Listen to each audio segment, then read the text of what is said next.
তোমাকে সত্যি কথাটা বলতে পারিনি। কি হয়েছে? হ্যাঁ, কি হয়েছে? কাকাবাবুদের গাড়িটা অ্যাক্সিডেন্ট করেছিল।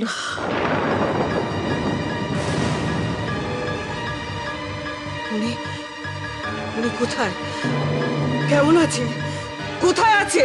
মা একটু শান্ত হও, মা একটু শান্ত হও তুমি। বাবার কিচ্ছু হয়নি, বাবা ভালো আছে। বাবা কালকে বাড়ি ফিরছে। মা সত্যি বলছিস বাড়ি ফিরছে? হ্যাঁ মা, সত্যি কথা আমি বলছিস? নন্দিনী, নন্দিনী, সত্যি তোমার কাকাবাবু কালকে কি বাড়ি ফিরছে? বল বল, কাকাবাবু বাড়ি ফিরছে? হ্যাঁ কাকিমা।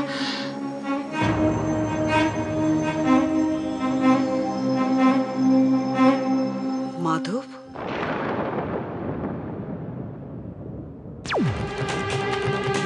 মাধব ফিরছে? আর বলো না, ওর যা কাজের চাপ পড়েছে না। বিয়ের দিন ঠিক আসবে তো? এদিকে আসলে লোক বল তো বড় কম। হ্যাঁ হ্যাঁ, বিয়ের দিন সকালে ঠিক চলে আসবে।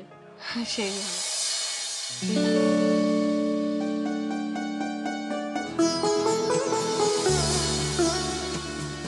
চলো, অদিতি শাশুড়ির সঙ্গে একবার দেখা করবে। চলো। হ্যাঁ রিমলি,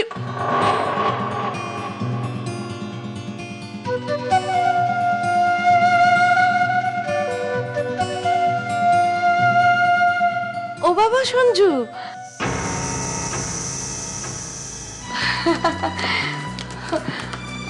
বাবা তুমি কোথাও বেরোচ্ছ বুঝি? হ্যাঁ হ্যাঁ, একটু কাজে বেরোচ্ছে। ওহো,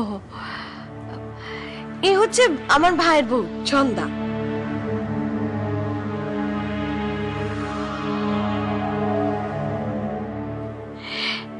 আর এটা এটা আমার একটা মিষ্টি ভাইজি রিমলি।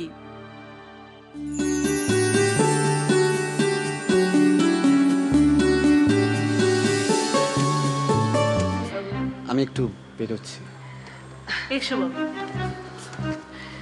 আপনারা বিশ্রাম করুন। রুমন কোথায়?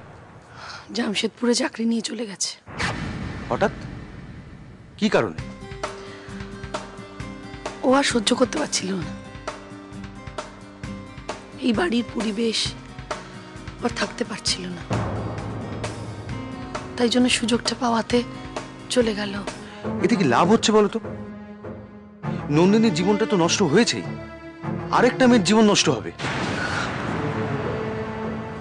মা তো জেনে শুনে, সবকিছু জেনে শুনে মায়ের চেনা জানার মধ্যেই বিয়ে দিচ্ছে। মাসিমা যে কেন এরকম করছেন? আমাকে সিঁড়ি দিয়ে ওঠার সময় বললেন বিয়ের আগে সায়নকে চাঙ্গা করতে। বিক্রম, মায়ের কোনো কথা শুনো না, কিছু চাঙ্গা করতে হবে না, শুধু তোমার বন্ধুর একটু পাশে দেখো।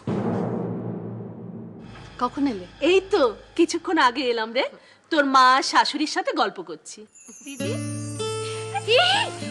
রিমলি কত বড় হয়ে গেছে, কি মিষ্টি দেখতে হয়েছে। ও মা। ছন্দা, অদিতির বরের ব্যাপারটা শুনেছ তো? মেয়েটার মুখের দিকে তাকানো যায় না, বেচারি।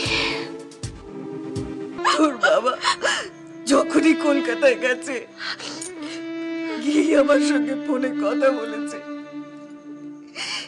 এবারে উনি একবারও আমাকে ফোন করেনি। আর আমি তোদের কথা শুনে মানুষটার উপর রাগ করেছি, মানুষটাকে ভুল বুঝেছি।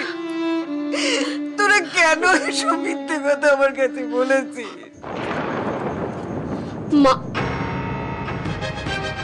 মা